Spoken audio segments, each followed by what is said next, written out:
kotalisa bandeko chauffeur oyo ya bachinois façon nde bakumbela mituka na bango nini okoki koloba mpona mpona ngai namoni ememeli na bango eza mabe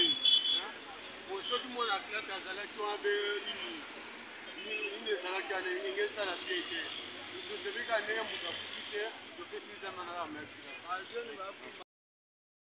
bakumba babiloko nde mabe batika mpe po eza liwa okotambola okumba mabe chasse tutu mpona produit so bodi ezala te alinga pota tiki azwala donc baudi nde mutu batika bafiki eza te surtout bajeune nde baye kobebisa mosala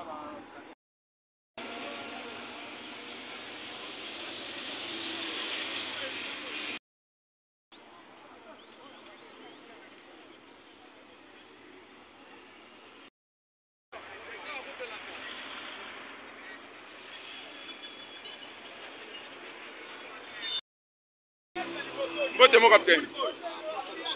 ato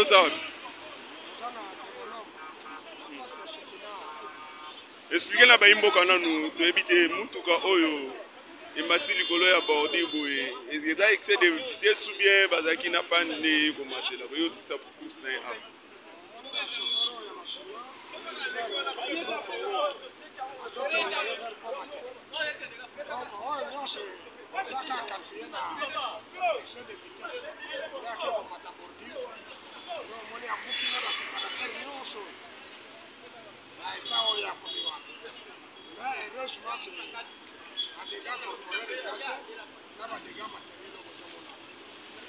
Bon capitaine, en tant que yo moto ya nzela na ba chauffeur kokumba mituka na bango surtout ba chauffeur oyo ba chinois ekumbeli na bango nde bakumbaka nini okoki koyebisa kati na bango